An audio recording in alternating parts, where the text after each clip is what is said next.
Kung makikita ninyo dito mga ka-crypto is nakapag-payout nga po ako ng 481.63 USDT or nas mga 27,043 pesos nga po ito. So makikita nyo nga po dito sa ating mismong application, ito nga po yung ating na-i-withdraw. So marami-rami na nga po yung ating na-i-payout dito nga po sa application nila.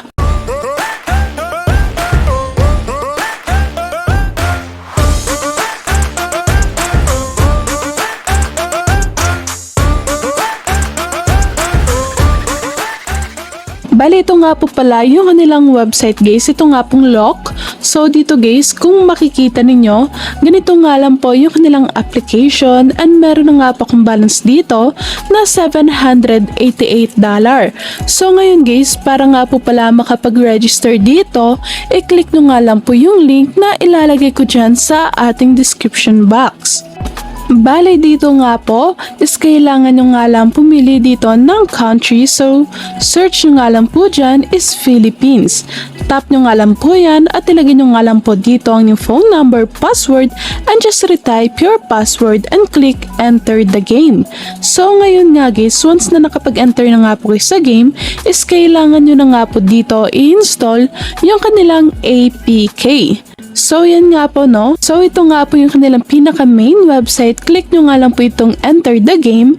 And dito guys, download nyo nga lang po yan sa inyong mga cellphone. So hindi pa nga po siya available dito nga po sa ating mga Play Store. So APK pa nga lang po siya as of now. At kapag meron na nga po kayong application is mag-login na nga po kayo using your email address and password. So ito na nga po yung kanilang pinaka main dashboard. So ngayon guys, explore nga lang muna po natin ito. So click nyo nga lang po itong hero. Bali dito guys, makikita nyo nga po yung iba-ibang mga hero natin. So ito naman po yung mga hero list nila. So take note, there are currently 4 NFT heroes. So yan nga po guys, meron silang 4 na NFT hero dito. So bali ngayon guys, kung makikita ninyo, meron nga po silang community dito, and email, announcement, invitation, at marami pa nga pong iba. So dito guys, click nyo nga po itong purchase kung gusto nyo mag-purchase. So ito nga po pala yung 4 na NFT na tinutukoy ko. Meron nga po sila ditong Draco. So ito nga pong Draco guys, yan nga po yung parang medyo malakas. Then meron din nga po silang Cassiopeia, then Cepheus, and next guys, yung pang-4 is ito nga pong si Phoenix. So ito nga po yung mga halaga nila dito. So kung makikita ninyo is naka-sale nga po yan. So dito guys, mamaya is i-compare nga po natin kung ano ba yung comparison na ito nga pong 4 na NFT na ito. So bago nga po natin i-discuss kung ano nga po ba yung mga comparison is pumunta nga muna po tayo dito nga po sa kanilang pinaka main dashboard dito nga po sa city. Then yan nga po guys no, click nga lang po natin itong profit. So tap nyo nga lang po yan and dito is pwede nga po tayo makapag-claim ng mga rewards. So yan nga po guys, yung rewards or yung profits nga po natin. Take note guys, itong account natin is medyo nasa mataas na nga po siya na level dahil medyo matagal na nga po ito. So kung bago pa lang naman po kayo is meron kayong makukuha dito na free. So mag-join nga lang po kayo dyan sa kanilang mga group. Then ngayon guys, ito nga po yung ating nakuha dito. So times 62. So bali dito guys, kung mapapansin nyo, the more na mas malaki yung star is mas malaki nga po yung makukuha natin. So yan nga po yung LOC or lock nila. Then back nga lang po natin ito. So claim nga lang po natin dito yung mga rewards na ating mga nakuha or yung profit nga po no. So claim nga lang po natin yung lahat. Bali mapupunta nga po siya dito. Mamaya guys, ipapakita ko nga po sa inyo kung magkano ba yung kanilang price kung i-convert natin ito into USDT. So yan nga po guys, bali na claim na nga po natin dito yung mga rewards. So ngayon, i-compare nga po natin yung 4 na hero dito nga po no. So dito guys, makikita nyo nga po kung magkano nga po ba yung pwede natin kitain dito nga po sa mga hero na ito. So as of now guys, ito nga po yung lock token current value. So yan nga po guys, bali sa 5 star na Cassiopeia is yung pwede nating makuha dito or yung daily income isa sa mga 101 pesos or 4.8 lock. So yung production type nga po niyan or cycle is for 10 days. Bali yung total revenue nga po natin is 1,010 pesos. So yan nga po guys, bali dito naman po sa kanilang 6 star, yung presyo nga po na to is nasa $32. Then yung kanilang daily income is 40 pesos. So yan nga po guys, yung halaga nito is 1,920. Then dito nga po guys, yung cycle niya is nasa mga 150 days. And yung kanyang total revenue naman, if ever na magtagal ito, for 150 days, yung balik na to sa atin is 6,063 pesos. So yung production type guys, dyan nga po tayo magkaka-ROI. So next guys, dito naman po tayo sa kanilang Phoenix.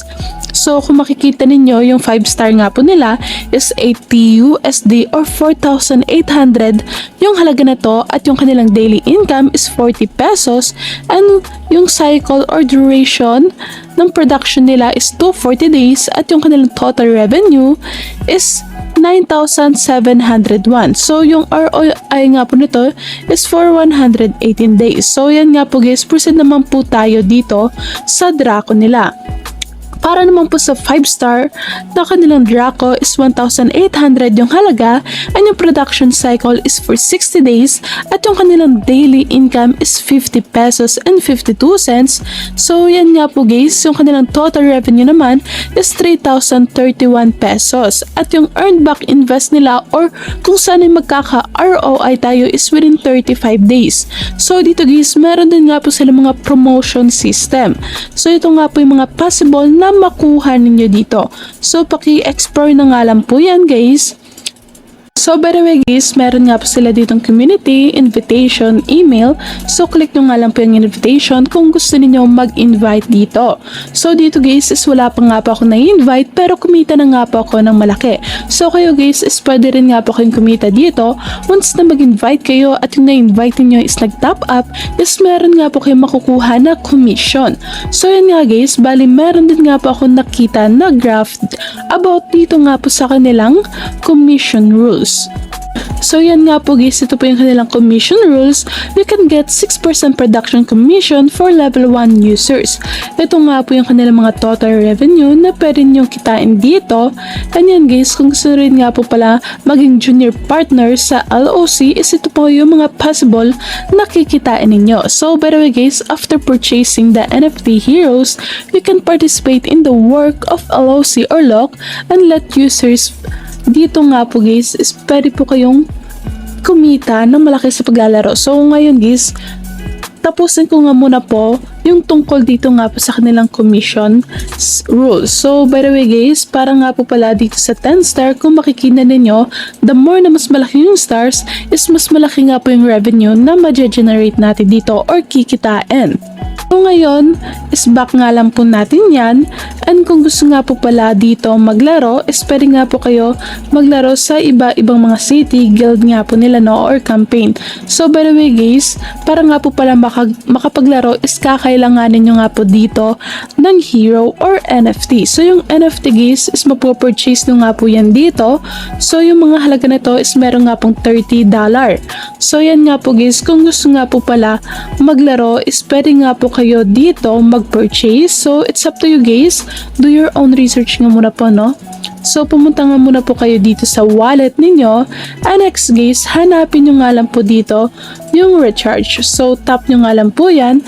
And next guys, meron nga po sila ditong $15, $30, $240. So yung pinaka minimum nga po nila dito is 900 pesos. So tap nyo nga lang po yan.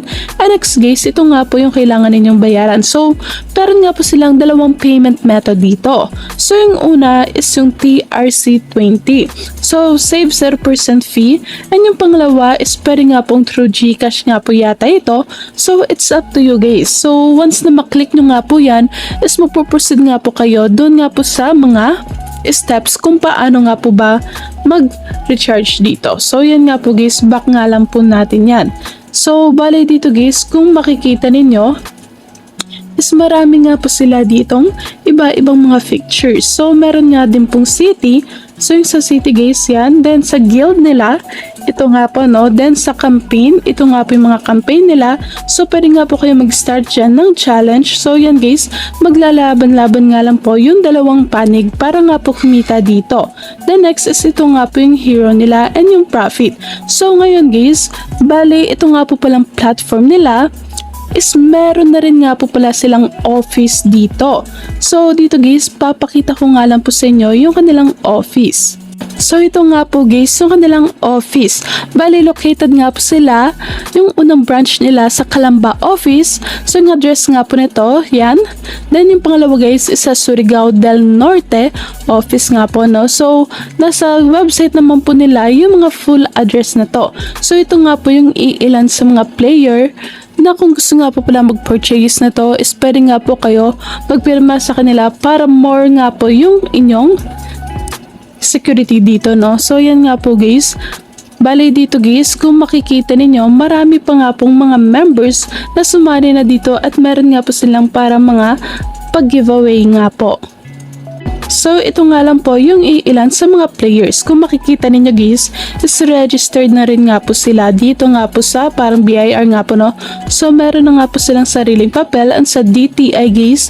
So, legit itong platform nila and registered nga po sila. At ang nakaganda pa nga po dito is meron silang sariling office. So, ito nga po pala guys, kung makikita ninyo dito sa Tronscan, yung kanilang total supply and circulating supply. So, yan nga po guys, no? Makikita nyo nga po dito yung ilan sa mga information. And by the way guys, paki-explore na nga lang po itong website nila. So, by the way guys, the community completed the designer list of the lock smart contract according to the project roadmap, and all community members can analyze lock's willingness to hold coins using growth and etc. through the data on the blockchain. So, ngayon nga guys, bago natin ito tapusin, is-explore nga muna po natin ito. So, kung makikita ninyo dito nga po sa wallet case, bali meron nga po sila ditong swap. So, sa swap nila is dyan nyo nga po makikita yung halaga ng isang lock. Kunwari guys, yung halaga na itong 1 lock is sa mga 0.35 USDT. So, yan nga po guys, no?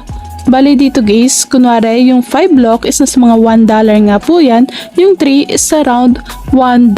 So yan guys, pwede nga po kayo mag-convert dito or mag-swap ng inyong lock. Kunwari guys, dito yung balance natin na lock is nasa mga 899 USD nga po yan. So dito guys, hindi nga muna po natin ito i-convert. Pero kung makikita ninyo, dito nga po kung gusto ninyo mag-withdraw is maglagay nga lang po kayo ng amount dyan. As of now guys, is hindi pa nga po tayo pwede makapag-payout dahil ngayon nga po is Saturday. So, nas mga Monday to Friday nga lang po yung kanilang withdrawal dito. So, nakadepende nga po yan kung GCash ba or USDT. Pero makikita din naman po sa ating withdrawal record na nakapag-payout nga po tayo dito ay naging successful nga po yan. So, hindi po ito edited. Makikita ninyo, nagagalaw nga po natin yung application. So, ngayon naman guys, paano nga po ba ito laruin? So, pumili nga lang po kayo dito. So, kunwari guys, sa campaign, click nyo nga lang po itong start challenge, then pumili nga lang po kayo dito ng hero.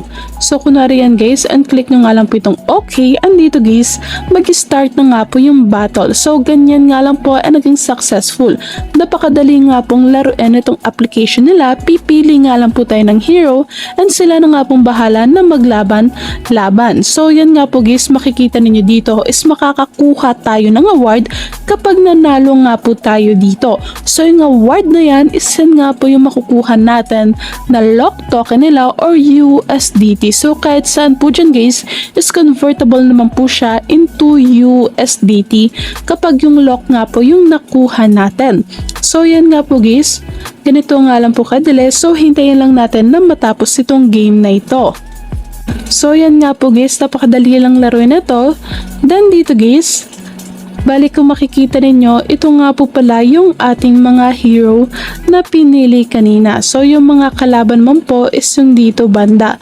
So medyo malakas na nga po yung ating mga hero guys, kaya hindi na nga po tumatalab yung mga power or yung attacking nga po ng kalaban dito nga po sa ating hero. Dahil high level na nga po tayo at ilang buwan na rin nga po natin ginagamit ito nga pong application ito. So by the way guys, sa mga hindi nakakalam is matagal na nga pong working ito nga pong si Locke. So at ngayon is nagkaroon na nga po sila ng 3 office nga po yan. So 3 po yan lahat guys. Then dito guys, kung makikita ninyo, yan nga po yung mga damage natin dito nga po sa hero nila. So makikita naman po dito guys, start challenge, then pipili nga lang po tayo ulit and click nyo nga lang po itong okay. So dapat guys mag 1/30 nga po ito and yan guys, successful kagad dahil nga po sobrang hina ng ating kalaban dito and dito guys is na sa mga max level na nga po yung ating hero. So kung makikita ninyo guys, is napaka basic nga lang po para sa atin. So yan nga lang po yung ways para nga po kumita dito. So meron din nga po pala sila ditong bag.